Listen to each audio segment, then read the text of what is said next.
Well, it is 12 o'clock, so I suppose now is the hour. I want to thank State Farm for helping us, supporting the technology for today's webinar, sponsored by the Belonging Project. And just a quick word about the Belonging Project. The word Ubuntu became popular worldwide during apartheid when Bishop Desmond Tutu was explaining the philosophy from multiple South African ethnic groups that our humanity derives from the humanity of the collective. Ubuntu symbolizes the universal bond we have as a people and the focus on collective responsibility. Just as the pandemic has illustrated how interdependent we are, this collective is focused on working together to move forward in our shared commitment to improving inclusion and diversity in the legal profession. Here at the Belonging Project, we believe that we rise and fall together. Built on this concept, the Belonging Project is a collaborative network of professional and personal support for diverse legal talent across the country from various organizations and law firms. Through the Belonging Project, we're offering opportunities and programs to support diverse students and lawyers during the pandemic. This initiative will contribute to diversity in the legal profession and encourage others to contribute and leverage their expertise and resources. In collaboration with our industry partners, we will offer webinars focused on professional and personal development, one-on-one coaching, and a curated resource center devoted to well-being and professional growth. So on behalf of the Belonging Project, let me welcome you to today's webinar. My name is Suzanne Martin. I'm a shareholder with Ogletree Deakins in Las Vegas, Nevada. I've been an employment litigator for the last 20 years, which is hard to believe when I put it in retrospect, but how lucky am I? So I want to thank you all for joining me today as we talk about life, juggling work, children, and all other aspects of our day-to-day. This little guy here is my son. His name's Anthony. He was born in April of 2010. My husband and I had just opened the Ogletree Deakins Las Vegas office in January of 2010, and effectively 4 months later I went on maternity leave. And this was a picture taken, I think, day 2. You'll see he has an Ogletree bib on that says a labor of love. We sent that to the firm because at the time I delivered Anthony, the firm was in Las Vegas presenting our workplace strategies symposium, which is a 3.5 to 4 day symposium for clients covering all manner of sins in terms of labor and employment. And we had the opportunity to share this picture of my son. One of the unique things about myself and my family in the Las Vegas office here, I'm actually married to another one of our lawyers, the managing shareholder, Tony Martin. So as he had become a new dad, he was also shuttling back and forth down to the Strip to welcome our clients and attorneys from the firm throughout all of our offices. I want to talk first about coming back to work. Regardless of whether or not you're coming back to work from having a baby or coming back to work after a medical leave of absence for your own serious health condition or medical condition, or having had to take care of someone else, there are some things I think you need to put on your tick list in order to be successful as you return to work.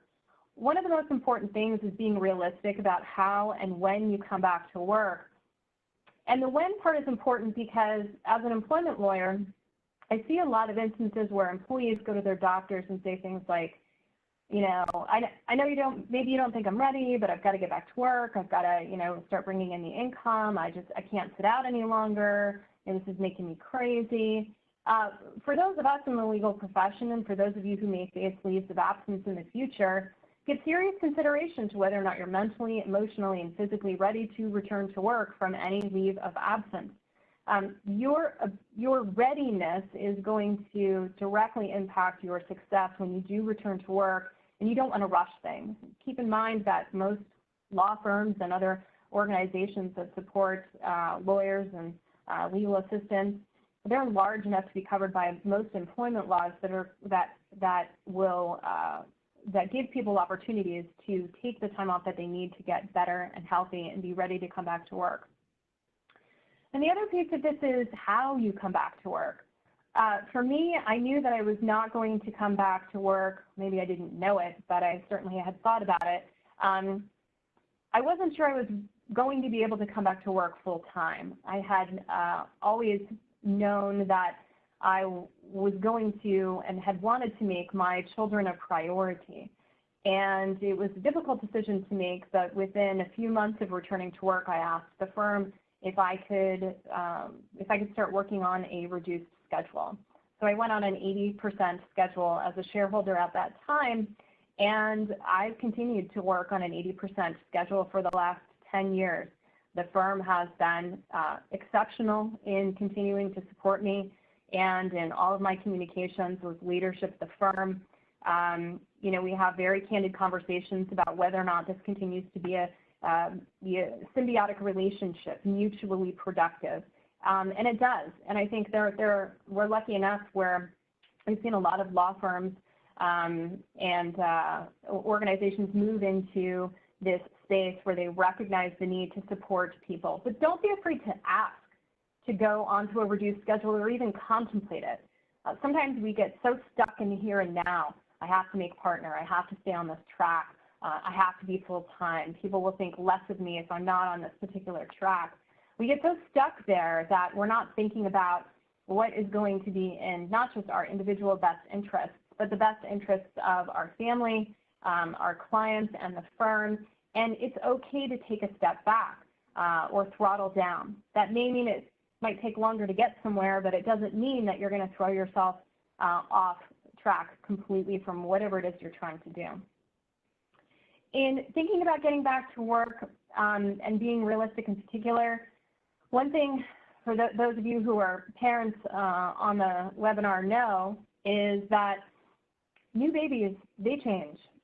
When you go back to work, they may have one sleep schedule. A few months later, they're going to have a different sleep and eating schedule. A few months after that, it's going to be different. And the same is true in terms of the needs of a spouse or a parent or anyone else that you've been taking care of, and now that you're back to work. So it's really important to be flexible and to be forgiving of the circumstance from a holistic perspective. Otherwise, again, you're going to create unnecessary stress for yourself, expecting for something to stay static that is not, by design, is not going to stay static. A very important decision for those coming back to work, again, either from paternity leave, maternity leave, parental leave, FMLA, is what are your future caregiving needs? And this is true whether or not you're talking about a child or you're talking about a loved one who you've been caring for. I think the most important component of this discussion here is what's going to make your life easiest. I distinctly remember in law school having a conversation with my criminal law professor and saying to her, when did you know you were ready to start a family? Her response to me was, well, when you can afford a nanny. I was lucky enough growing up to have a stay-at-home mom for the most part, and I thought my professor's response was, I was shocked, and I thought it was kind of awful. And then, of course, I became a lawyer and was on partnership track and became a partner and decided to have children. But even then, I was really resistant to this nanny notion and was looking, while I was still on leave, at daycares, which is where I thought I wanted to go. And my husband and I were like this with one another, nanny, daycare, nanny, daycare. We ended up choosing a nanny, and we had there were a couple of bumps on the road in order to get to who is our nanny now, who's been with us for over 10 years and is an absolute angel and wouldn't be able to do this without her. But she makes our life easy. She makes it easiest, and she puts us in a position to do what we need to do on a daily basis. And that's what's super important about the caregiving selections that you need to make. You shouldn't apologize for them. You shouldn't feel guilty for them. If you are in a position to get the kind of child care that supports you in the way you need to be supported, that's what's ultimately important. Don't forget, most law firms, many organizations, they have family affinity groups that can give you resources for you to explore what your caregiving options are. I know here at Ogletree we have OD Family, and we have a network of attorneys who can help other attorneys and staff identify resources for caregivers, for example. We have caregiver backup to main caregivers, and we have backups for the backups. Those are all things that should be taken into consideration too. So make sure that you're doing the research to understand what it is that your firm or organization offers in terms of caregiving as well, and use those resources. Don't feel like you should be doing this on your own or that you have to do it on your own. Sometimes it's just a matter of looking, and even if you just pick up the phone or send an email to HR, could be the wrong place, and saying, hey, I need somebody to walk me through this. Can somebody tell me who I need to talk to get this information? It's okay not to know, but it's not okay just to suffer in silence, as I sometimes say. I have on here communication about everything is everything, and I honestly believe that. I'm sure my husband would disagree in the sense that he would probably say I'm not the best communicator all the time, but I do try very hard to communicate with the people I need to be communicating with, and especially as a working mom and a shareholder, those communications are constant and they are detailed. I often have meetings with our nanny on Monday mornings and go through the weekly schedule, especially now with school starting. And I'm always keeping my practice assistant up to date with where I am and what I'm doing, even the personal stuff. Because if ever she needs to reach me, she knows where to reach me and she knows how to reach me. One of the most important things I can think of in order to facilitate anyone's success is to make sure people know that you are, how to get in contact with you if they need to be in contact with you. And that is true for both your family, your colleagues, and obviously your legal support, and as appropriate, your clients as well. We talked a little bit about this in terms of how you're coming back, whether or not it's going to be full-time, part-time, and reduced. And here, I don't think anybody should cast any judgment on anybody else's decision. There are a lot of people who return to work on a full-time basis, notwithstanding what's going on at home. And sometimes I feel like there's judgment about, oh, they have so many demands at home, they shouldn't be back full-time, they really should be prioritizing their family.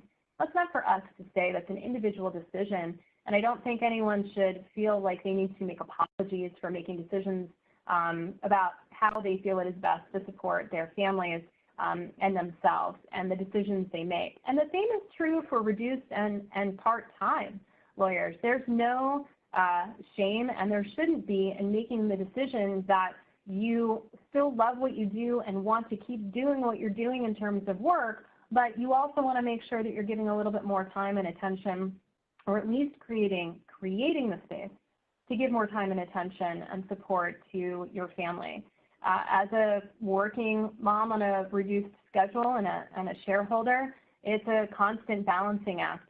But I am eternally grateful for the opportunity to work on a reduced schedule so that I can do the things that I know are important for my family, as I have two little ones at home. That picture I showed you of my son, Anthony, I mentioned 2010. He's now 10, entering 5th grade.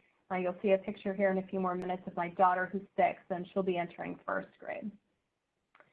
Regardless of how you decide to come back, especially when you have life going on in the background, I feel it's incredibly important to commit to a schedule.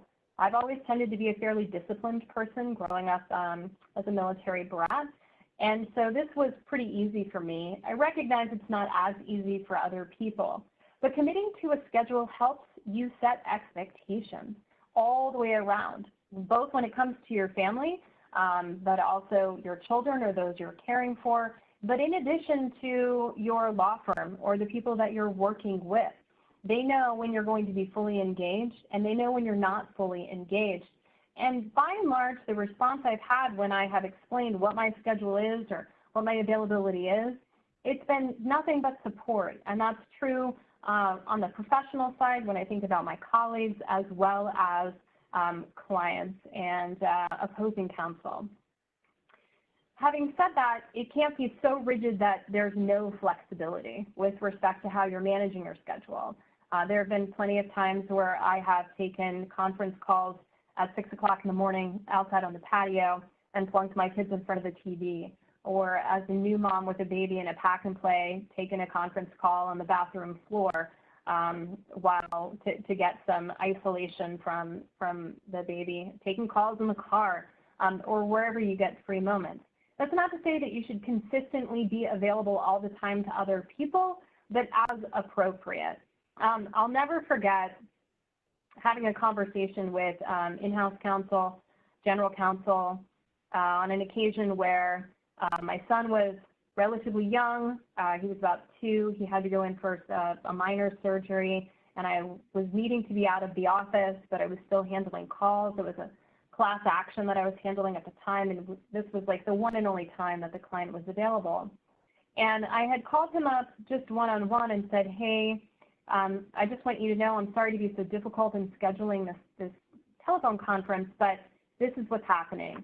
I'm on a reduced schedule technically, and in addition to that, my son has to go in for a procedure, so I can't be available during this block of time. This is where I'm going to be. And his reaction surprised me. He said, good for you. I'm so happy for you. I'm so happy that you decided to continue to be a mom and be a lawyer and not feel like you had to make the choice of doing one over the other. And I'm glad that you were open with me. I'm happy to work with your schedule. And again, by and large, that is the sentiment that I have received and heard from, obviously, my colleagues, but also my clients as well.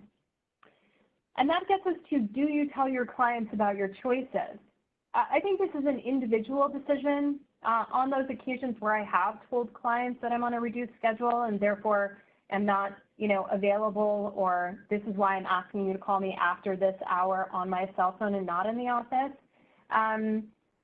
Again, they would say things to me like, oh, I never knew, or wow, that never crossed my mind. And then they ask me, well, do you want me to call you or should I call you earlier?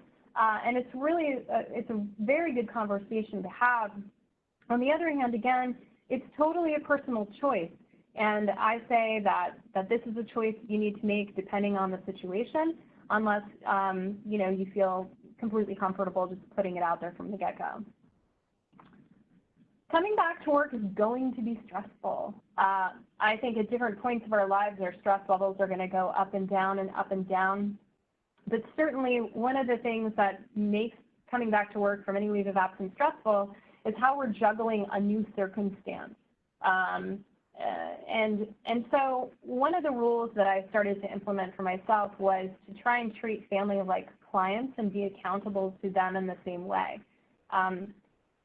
Put appointments on my calendar so that I know when I need to make telephone calls to schedule things for my family, or if a family member sends me an email or I get a link for something I know I need to download for them, make sure I do that right away, and give it the same prioritization that I would any other client. And I feel like that has really helped me facilitate and work through things in terms of balancing family and life, where I'm putting them on an equal playing field.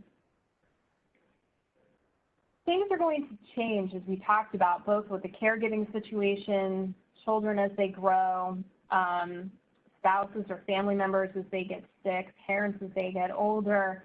And so you want to make sure that you're checking in with yourself and asking yourself, is this working? Is what I am doing right now working for me? Am I productive at work? Am I able to accomplish the things I need to accomplish for my family and at home?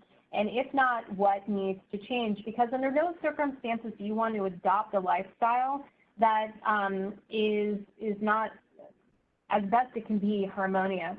I still remember it was probably a year or so ago now when my daughter was going to kindergarten. And I always felt in the morning like I was completely out of control. My kids needed to leave by 7:30 in order to walk up to school and be there just before 8 o'clock.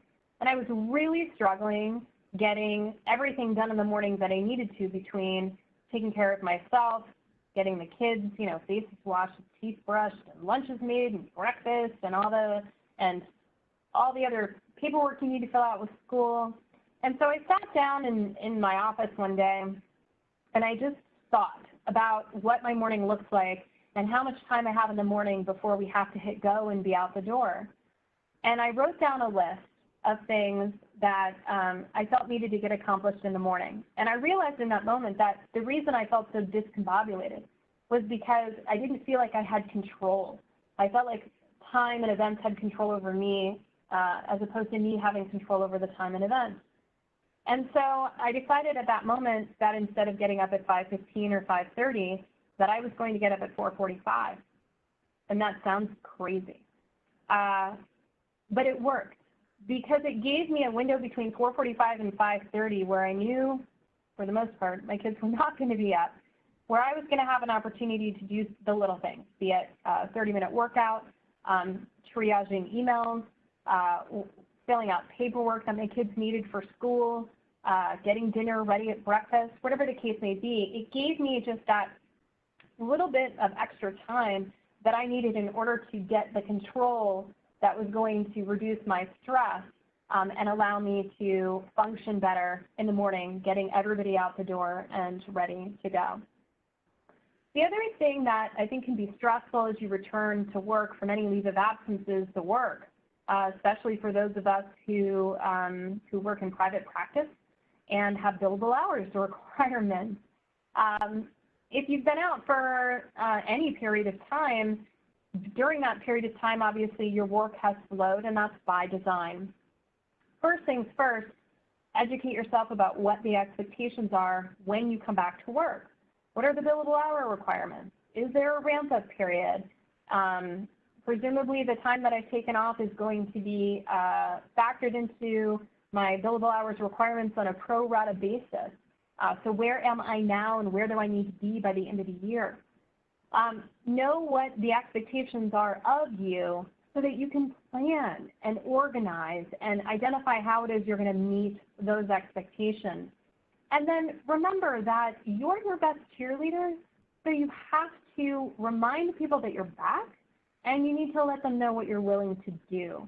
And to that end, don't be too proud to do something that you may not have been doing when you left. For example, if as a litigator, I can have a whole slate of cases that I would have been working on before taking a leave of absence.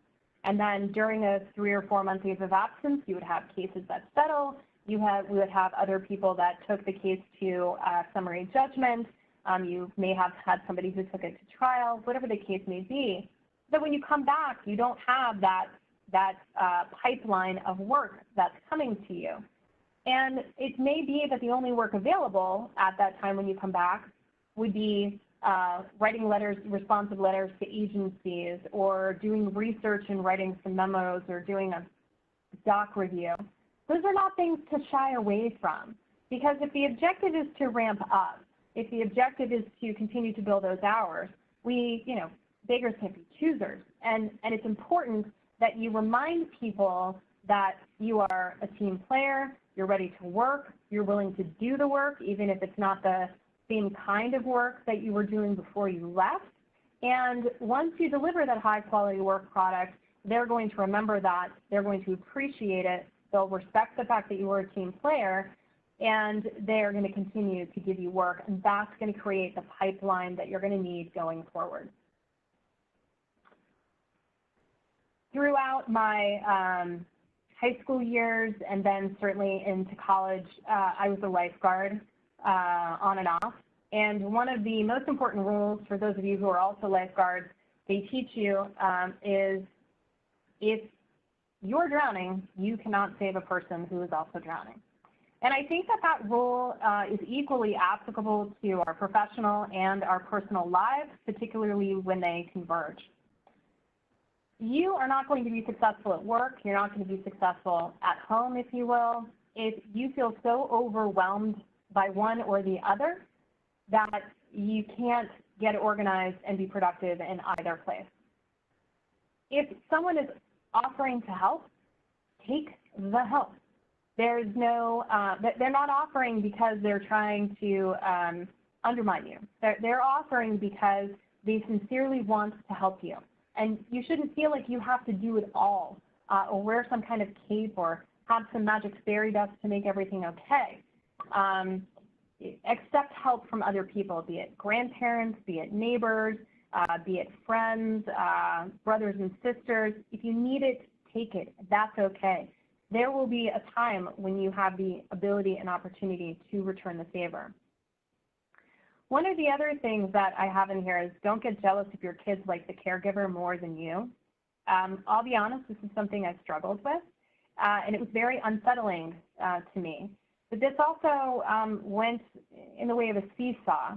I was feeling a lot of guilt leaving the house because when both of my kids were about the same age, 18 months, they would have total meltdowns 2 or 3 days a week for a period of time when I left, crying, bawling, don't leave, clinging to me, not wanting me to go, and I would fall apart into tears on my way to the office because I was feeling guilty about leaving them.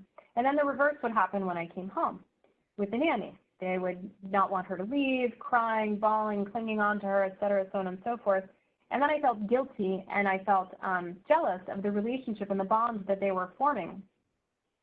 Don't be jealous of the people who are there to help you, because it's important that your children develop loving, supportive relationships and that other members of your family develop loving, supporting relationships with people who are there to help you and care for the other important people in your life.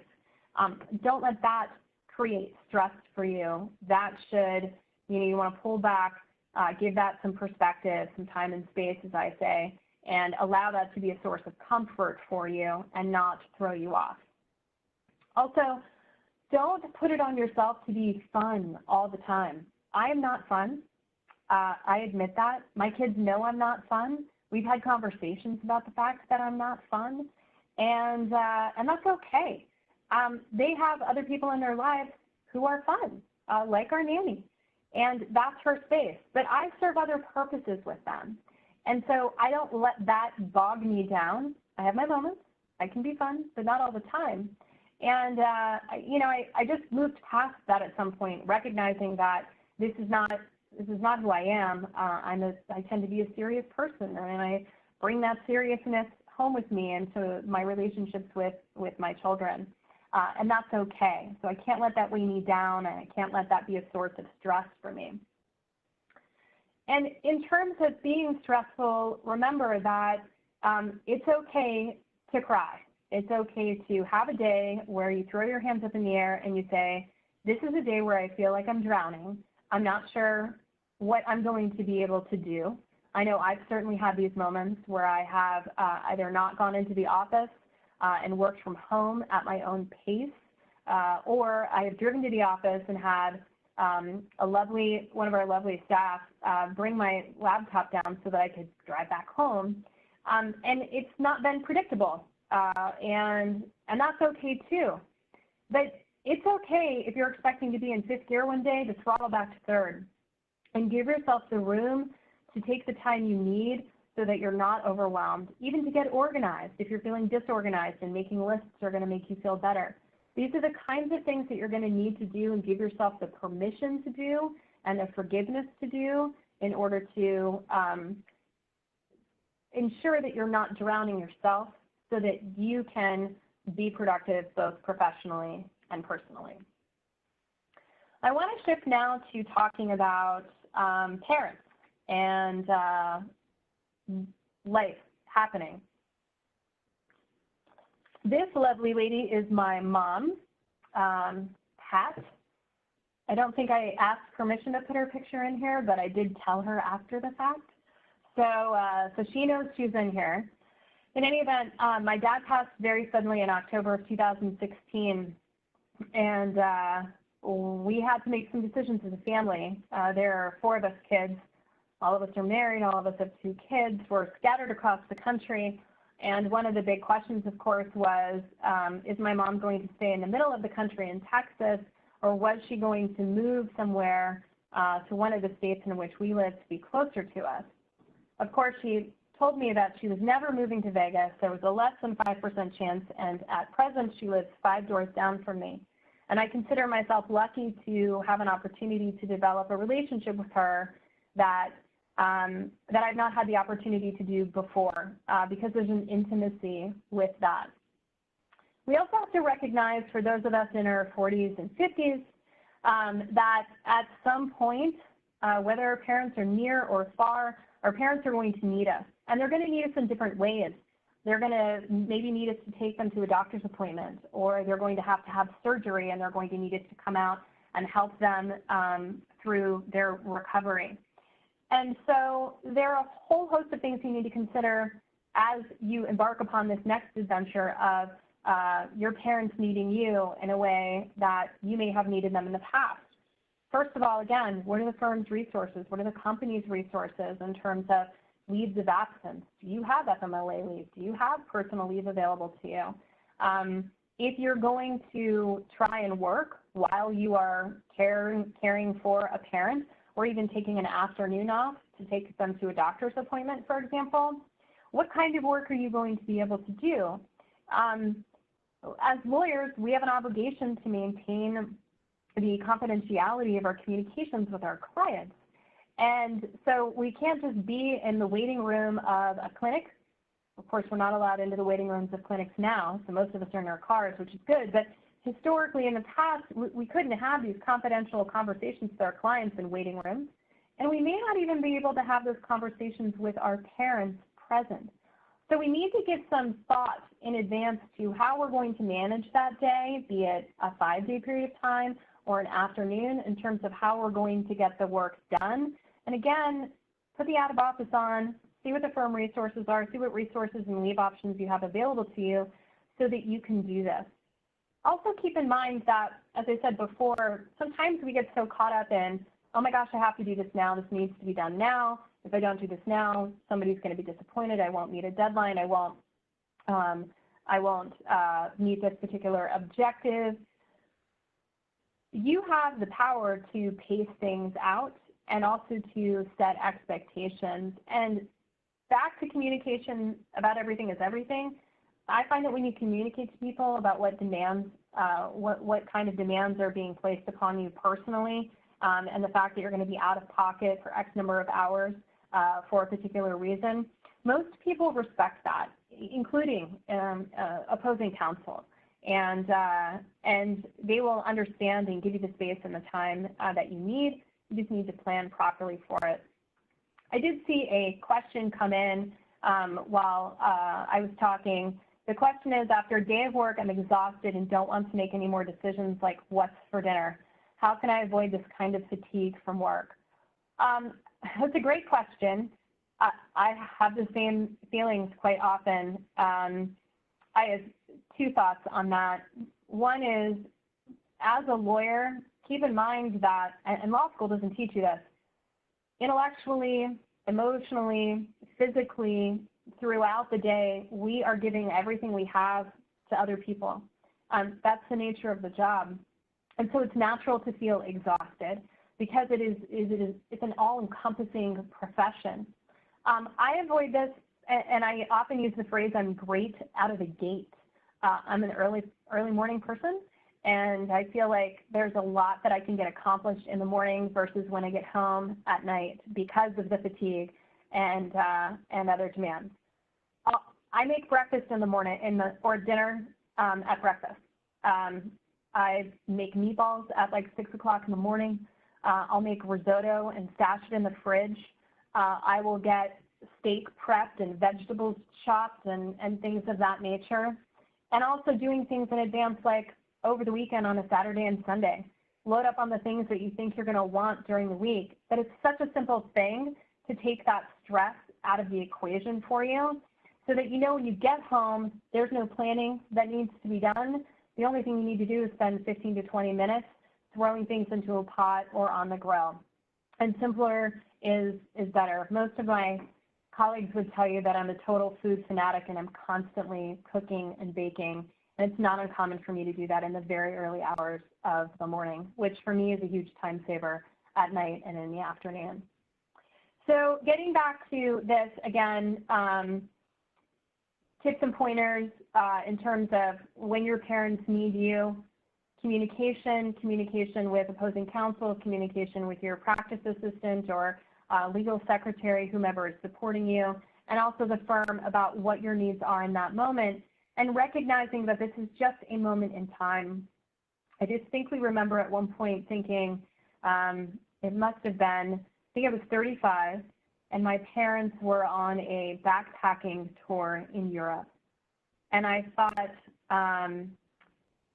wow, 35 years was a lifetime. And they had 35 years on me, which was a whole other one of my lifetimes. And it occurred to me then that this angst that I feel about maybe not being exactly where I wanted to be in this exact moment at 35, that I had a whole lifetime. I have decades of practice in order to get to these places that in my mind I think I need to be. And so I kind of took a deep breath and I said, well, I've got time to get there, so I shouldn't worry about this, taking time out of my professional life to deal with some things that I need to deal with personally. When your parents are getting older and you need to give them more of your time and attention for various reasons, sometimes it'll be a lot of time at once, sometimes it'll be a little bit of time over a long period of time. Again, you need to continue to actively manage how you're going to work in order to facilitate your success. Especially if you know you're going to be out of pocket for a long period of time, you need to look at your calendar and your caseload, and you need to think about whether or not there are things that need to be rescheduled or things or stipulations to extend deadlines or even stay proceedings. Make sure that you are doing the things that you need to do in order to keep those cases going or suspend them or get somebody else on them and get help. And if you feel like the demands of your current caseload or workload are too much, think about whether or not there's other work you can be doing that is less demanding, that is going to help you achieve a better, well, I'll say balance, although I don't feel like life by and large is balanced. You're just it's a constant seesaw, and that's fine. But think about whether or not the work that you have is putting too many demands on you in a way that doesn't allow you to successfully manage the personal demands that you have. And again, this concept of transparency and authenticity, I tend to think of this as whether or not you're an introvert or an extrovert. I'm closer to being an extrovert than I am an introvert, and so I don't mind being communicative with people about other things happening in my life that are placing demands on me that don't allow me to do the things they want me to do when they want me to do them. And that's fine for me. Some people aren't as comfortable doing that. So I think you just have to figure out where you fall and what your comfortability level is, and consistent with that, use that to help you manage. Take a quick break here. This is Grace. She is my 6-year-old daughter. This is a picture of her from either March or April.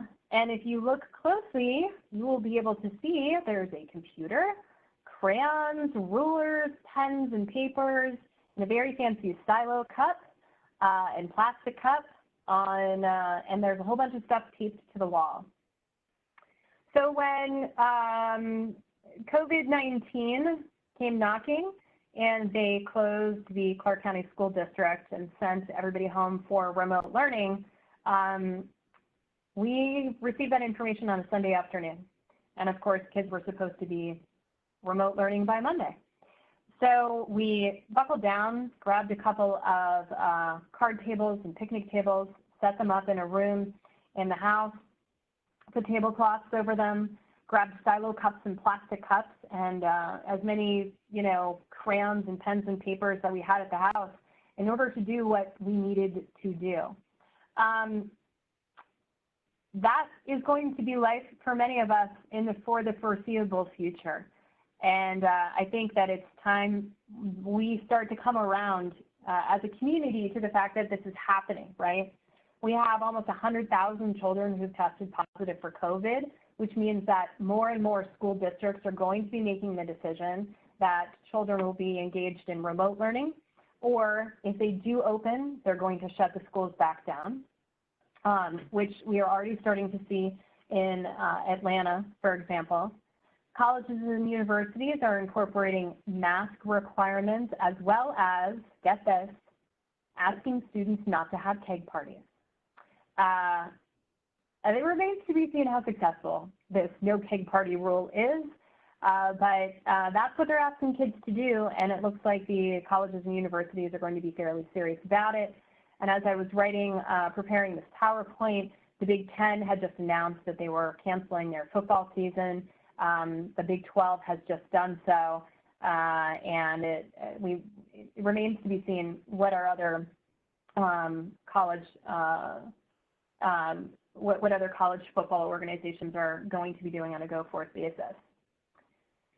Think about it this way: as overwhelmed and isolated as many of us do feel as we embark on this new adventure, in reality, even though we see it all the time on TV and commercials, we are actually all in this together. And I say that because as a community, as professionals, as colleagues, we need to give each other room to deal with this newness. The principal of our school yesterday said it's not a new normal, but it's the normal for now. However you want to describe it, we are all dealing with in uncharted territory, trying to figure out how we work from home, how we teach our kids, how we manage both in the same space at the same time, and do so in a way that doesn't drive all of us crazy and allows us to be successful in our respective endeavors, be it work or school. Keep in mind, too, that you're going to get frustrated when people aren't as available to you as you need them to be or as they used to be to you. Everybody has different demands being placed on them. We have parents of infants who are not school age and who may not be able to put them in daycare facilities depending upon whether or not those daycares are open, or those daycares may be opened and then they may be closed. Then you may have the same thing happening with schools, both primary, middle, and secondary schools, high schools. And then you've got parents with teenagers and college students who by and large can be independent. Some of those students in college have returned, some of them have not, and they're continuing to work from home. And so those professionals may have greater availability and more expectations. If all of us remember that we all have different demands that are being placed on us, and in particular keeping in mind that when it comes to the people we rely on as lawyers for support, who may not be in the same financial circumstances as we are, and therefore may not have the same access to resources in terms of either child care and support or schooling, just take a deep breath. I like to say put your patient's pants on. And if we all put our patient's pants on and we realize that we're in uncharted territory and everybody has different demands placed on them, again, this is an opportunity to communicate with each other, because we're not going to be able to work well with one another unless we know what's going on with each other. And just ask your support person, hey, why don't you tell me what's going on, right? I know that you said you couldn't get to this project. What can I do to help? Is there something that I can do? What demands are being placed on you? And have that conversation with them. It's particularly important that we do so to make sure that they know that we are here for them, because the more we demonstrate to them that we care about them, that we want to know what their challenges are so that we can work through it together as a team, they are going to want to continue to support us. And I feel that it is incredibly important that, particularly with staff, that they realize that they're valued to us, because we wouldn't be able to do what we do without them. When it comes to COVID-19, masking, bars being shut down, restaurants being open and closed again, and where the virus came from and things of that nature, opinions vary. I'm pretty close to thinking that with respect to anything COVID, this is going to fall on the short list of things you shouldn't talk about at Thanksgiving dinner. or with friends in order to maintain friendships and in order not to have a disruptive turkey dinner. So just be mindful of that and be cautious about getting on the phone or engaging in an email exchange with a client or a colleague, expressing your opinions or stoking or encouraging them to share, because we don't really know where everybody falls in terms of their opinions, unless you've already had conversations with people and you realize you're on the same page. But again, keep in mind that everybody's entitled to their own opinion, and just because they have a different opinion from yours about COVID, it doesn't make them a bad person. It just means they have a different opinion. Again, I think this is probably something by and large that we want to be very careful about and avoid, because in and of itself, the fact that there are so many different opinions about COVID-19 and the consequences of the same are going to cause and create some stress and friction. Get it together. This is something I say periodically to associates. I'll admit I'm not sure how well received it is. I tend to err on the side of being highly organized. I have copious lists for just about everything, but in particular work. But when I say get it together here, I mean in general. If you know that you're going to be working at home with kids who are going to be schooling at home, even if not the entire week, even if it doesn't start off that way, in most places eventually at some point kids are going to be working at home. In many places around the country, our offices aren't even open, or if they are, we're on a rotating basis.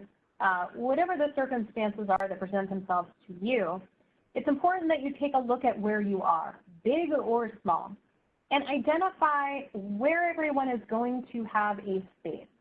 For kids, this is particularly important because when they're at home learning, for them to be all over the place, it doesn't train their brain to know that when they are in a particular location, they need to be learning.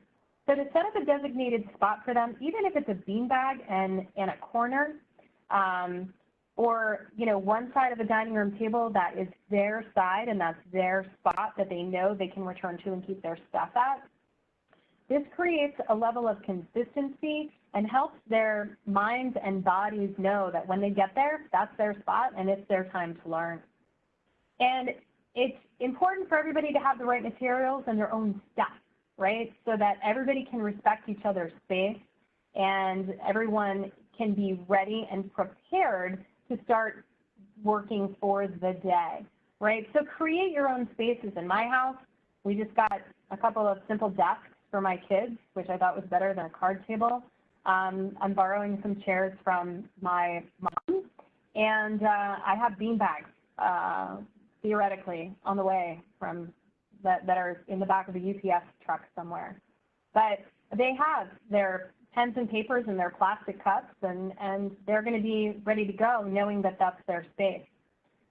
For lawyers, again, with the attorney-client privilege hanging over us, we need to make sure that we have a place that's private where we can have conversations without even our family listening in, because we don't want to inadvertently have that privilege, undermine that privilege by having those conversations in a place that is not private and appropriate for us to have with our clients.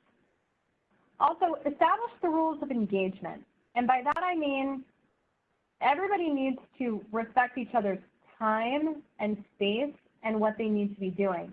This is particularly difficult, especially in my house. We have an office upstairs, and it doesn't matter if the door is closed. It doesn't matter if I'm on the phone. My kids will slip notes under the door. They'll knock on the door. They'll come in.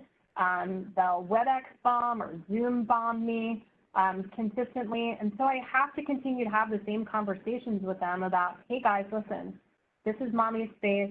You need to respect mommy's space like mommy respects your space. You're going to have these conversations at least 1,000 times, and that's okay.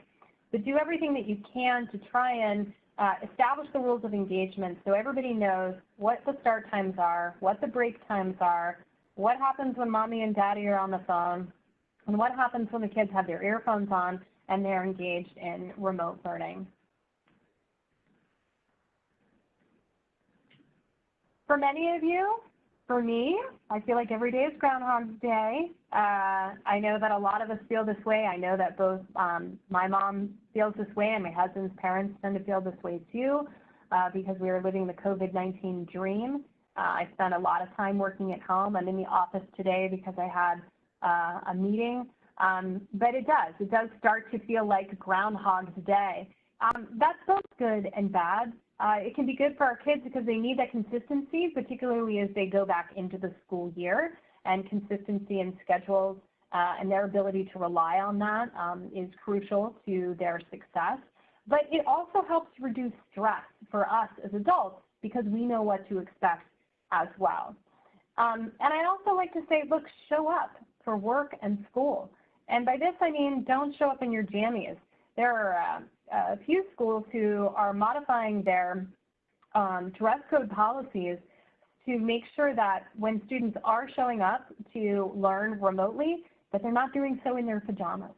And again, I also feel like this lends itself to a schedule and consistency that everyone can rely on, that also reduces arguments with young children, and also allows them, they know what's coming next and what the expectations are, and they're not going to fight you with how much TV they get to watch, or just give me a few more minutes to watch this program, which is a conversation we have with some frequency in my house as well. Take care of each other. Everything doesn't have to be so serious, this coming from the serious person herself, especially if you're going to be at home working with your children who are at home learning. Make sure that you take recess. Critically important for little bodies, also important for big bodies too, and everybody's going to need that mind and body break. Lots of educators have emphasized the importance of this, and I think that it's important to break up the day with everybody at home to have a little bit of fun, go outside, kick a ball, run around in the backyard, play lawn darts, horseshoes, whatever the case may be, go get the mail, take a walk around the block, any of those things, just to get everybody out of their chair, away from their screens, and engaged in something other than the work and the learning piece of it. Everyone's going to have a moment. I'd be lying to you if I said I didn't have plenty of my own in terms of snapping at my kids. Certainly, I feel like my daughter had a few moments of her own where she would just become a puddle on the floor in tears last school year as we were learning from home. My son had a few moments of his own where he was resistant to continuing to learn. Things were too hard or too difficult, or he didn't understand, and he didn't have a teacher there to help him. Be forgiving here. I stopped freaking out at my daughter at some point, and I would just go over to her and I'd pick her up from the floor and put her in my lap and hold her. And that's all she needed. And when you were having those moments, apologize. And when your kids are having those moments, let them have those moments, and then say, all right, we got that out of our system. Let's get back on board here because we can do this. It's important for them to feel like, and for you too, to have an emotional outlet, and that you realize that you can, that you're acknowledging the moment and the stress in the moment, but that it is just a moment, and that everybody can re-engage and get back to where they need to be. And I say this because parents aren't perfect, and most of us didn't go to school to learn how to be teachers. God bless them. The work that they do is amazing, and the work that they're going to be doing this year in particular is going to be challenging. So just keep in mind that this year is going to present new challenges for all of us.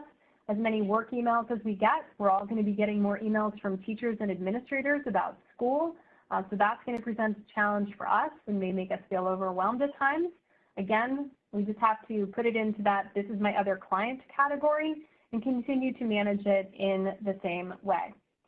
And when you realize you're not as smart as a fifth grader, get help. Even if it's a neighbor, a grandparent who can do something via Zoom, an aunt, an uncle, use your resources, talk to the firm, or your office or company, and see what kind of resources they may have for parents with school-aged children who might need someone to help tutor or keep them going. One of the, and I know we're getting close to our time here, so I'm going to get to this very quickly. Billables and business development in the time of COVID. Many of us were going along and along and along, and COVID happened, and then boom, the floor fell out, especially with many of our hospitality clients who had to shut their doors and lay off people and didn't have any money coming in order to continue basically paying their legal bills. So I know that I certainly received a lot of instructions from clients to put pencils down, which resulted in a drop in my hours. Most firms have obviously altered their expectations for 2020 and going into 2021 as we continue to be affected by the COVID-19 crisis and how it's affecting the economy. Make sure that you find out what those expectations are and then set goals for yourself. Can you increase your billable hours by just 5 hours a month or by 10 hours a month? If so, go for it. Ask, make sure you put yourself out there for new projects or different projects, things that you may not have been doing before in order to get the billable hours that you need. And reach out to your clients and your friends and colleagues and tell them what kind of resources the firm has that are COVID-19 specific that may be of interest to them or that they may find useful in their business. And reach out to them on a personal level and ask them how they are doing. Text them, hey, I was thinking about you, how are you doing, how are you holding up?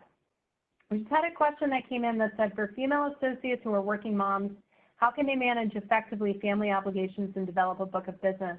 That's a big question. We may have to, the short answer I will give you is this. Do your work well, establish a schedule, set expectations, do your work well, and make sure that you maintain connections and follow up with clients and develop relationships with clients and client points of contact.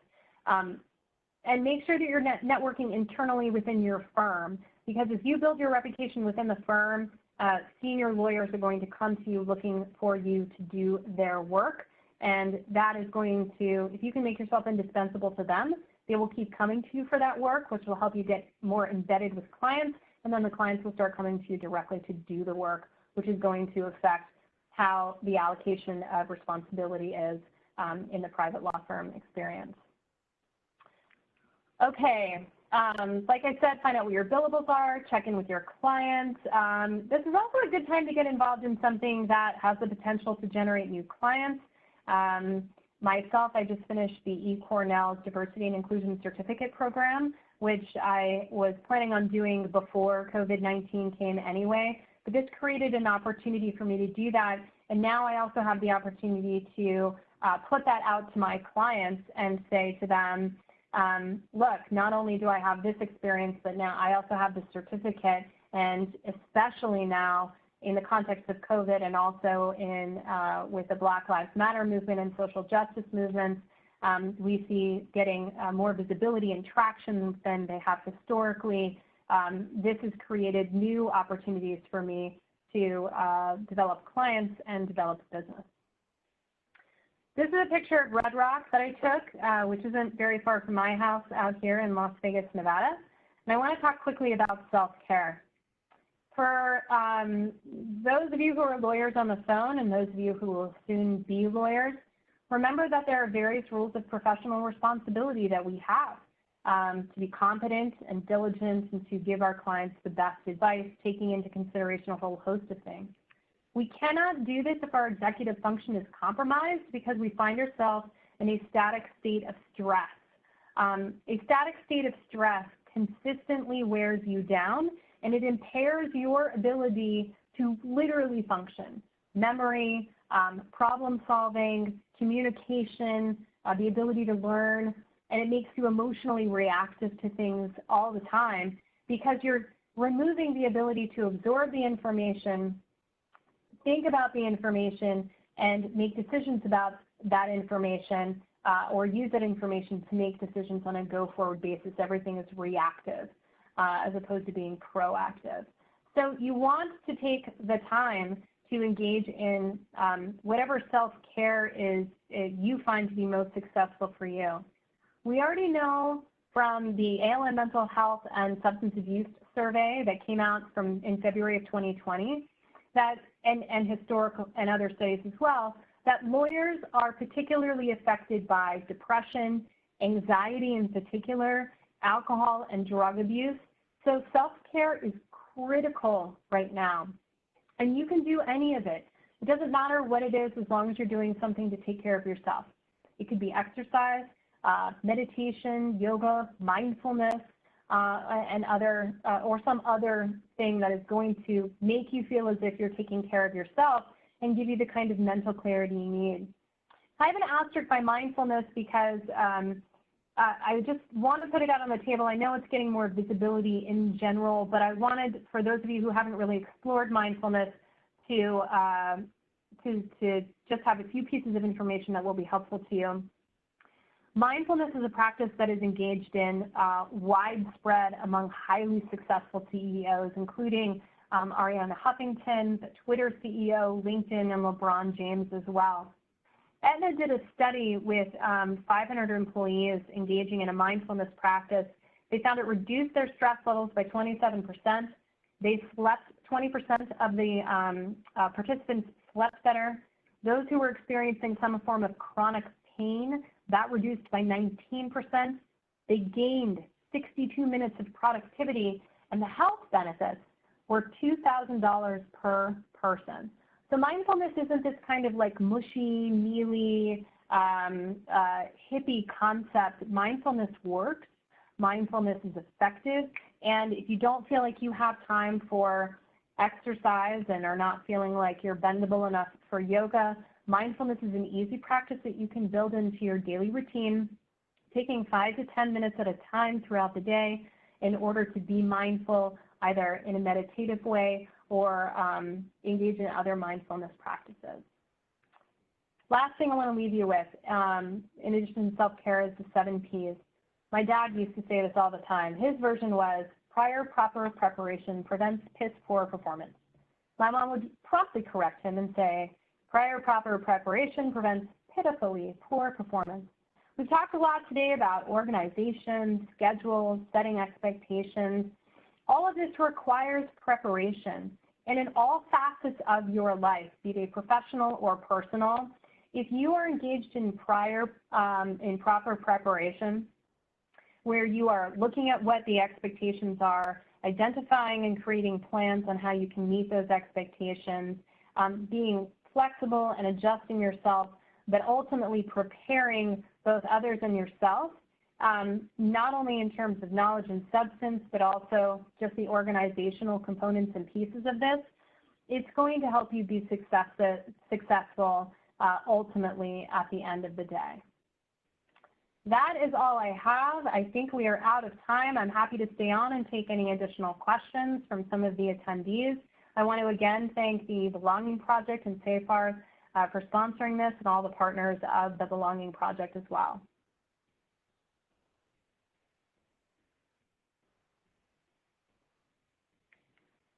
Let's see if we've got any more questions coming in.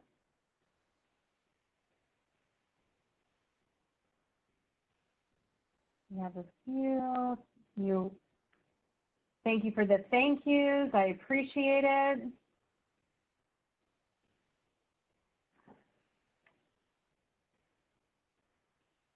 I'll give it another couple of minutes in case anybody wants to pop another question in.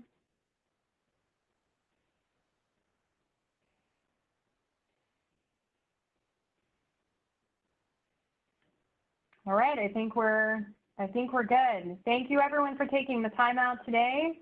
We appreciate it. Stay well, stay safe, take care.